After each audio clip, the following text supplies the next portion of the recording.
Welcome to Tales of Kind Souls, a place where extraordinary stories of courage, compassion, and the human spirit come alive. If you believe in the power of kindness, in the hidden strength within ordinary people, and in the way small choices can change lives forever, then you are in the right place. Today, we bring you a story that began with a routine flight, a man asleep in row 17, and an event that turned silence into the most deafening sound in the sky. What happened next will stay with you long after the story ends. It was a late evening flight, the kind where exhaustion settles in before the plane even leaves the ground. Passengers shuffled down the narrow aisle, sliding carry-ons into the overhead bins, adjusting their pillows, and preparing for the hours ahead. In seat 17A by the window, a man named Daniel already had his eyes closed. He wasn't particularly tired. It was just his way of passing time. A light nap, a gentle doze to escape the chatter and clinking of buckles, the announcements and the hum of boarding.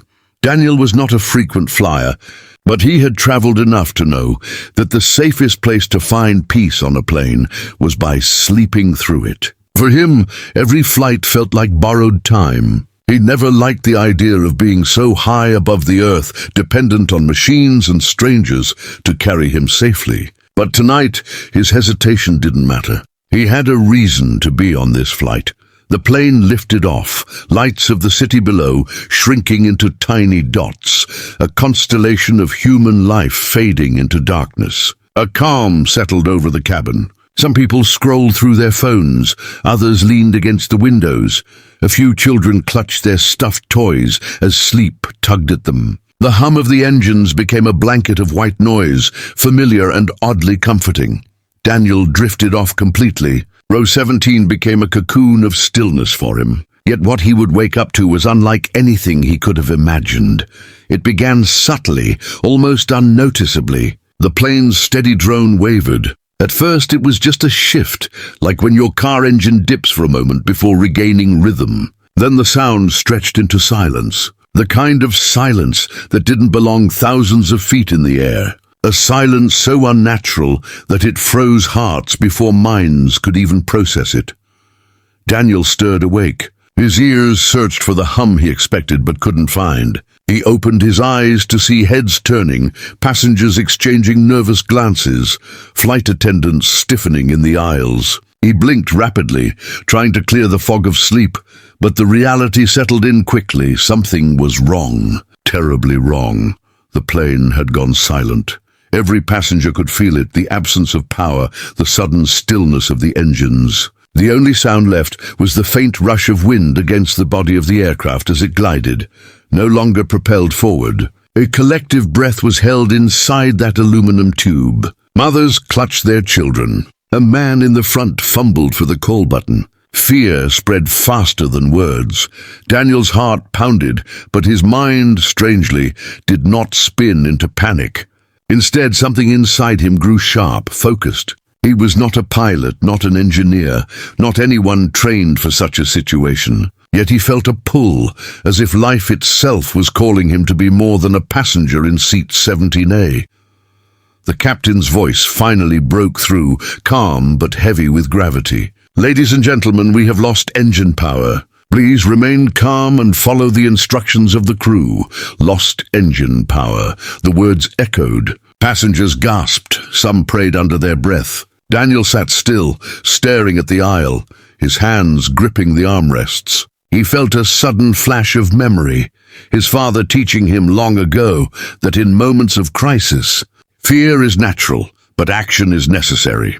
As the plane descended in eerie silence, the cabin crew moved quickly, checking seatbelts, instructing passengers on brace positions. But amidst the chaos, one thing became clear.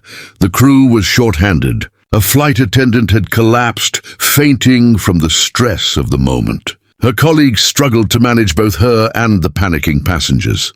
Daniel didn't think twice. He unbuckled his seatbelt, stood up despite the trembling in his legs, and moved toward the attendant. She looked at him with wide eyes, half expecting him to be one more frantic passenger needing reassurance. But instead he extended his hand, steady and firm. "Tell me what to do. I'll help." In that instant, he became more than a man in row 17. He became a lifeline. The attendant, after a brief pause, nodded. Together they moved through the cabin. Daniel reassured passengers, demonstrating the brace position, calming those who were sobbing uncontrollably. His voice carried a weight of certainty, even though inside he was quaking. Children looked at him and stopped crying. Adults clung to his words as if he were the anchor in a storm.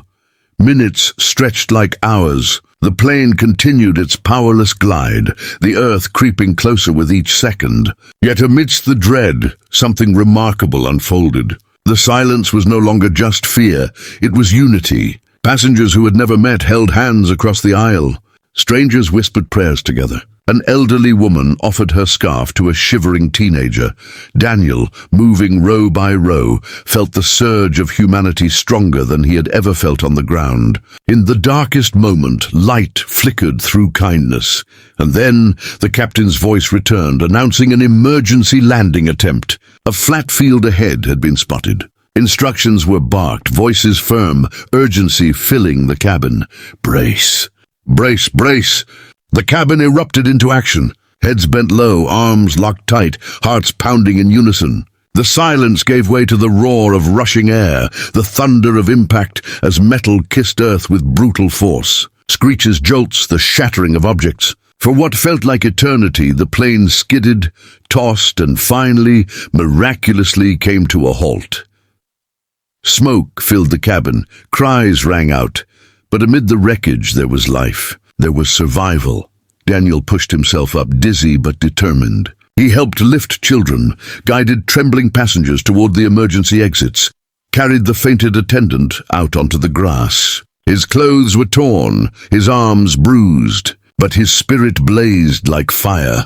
And as the passengers gathered in the field, shivering under the night sky, they turned to him, the man from row 17, not a hero by profession, not a leader by title, but a human being who chose to act when silence demanded strength.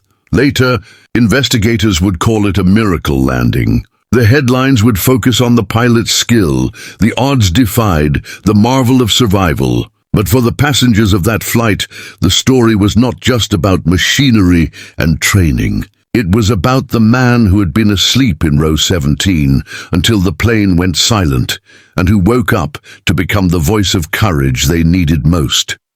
Daniel never thought of himself as a hero. When asked, he simply said, "I just did what anyone should do. We were all in it together." But the truth is, not everyone does. Not everyone stands when fear demands they sit. Not everyone calms others when they themselves are afraid. That night, Daniel proved that the greatest strength is not found in skill or knowledge, but in the choice to be kind, to be brave, to be human in the truest sense. And so, his story lives on, a reminder that sometimes the silence that terrifies us can also be the moment where kindness speaks the loudest. This was the story of Daniel, the man in row 17, a story of fear turned into unity, of silence turned into strength, of a flight that could have ended in despair but instead revealed the extraordinary spirit of ordinary souls. Thank you for watching Tales of Kind Souls. If this story touched your heart, remember to share it so that others may find hope in it too. Because in the end, kindness is the story worth telling again and again.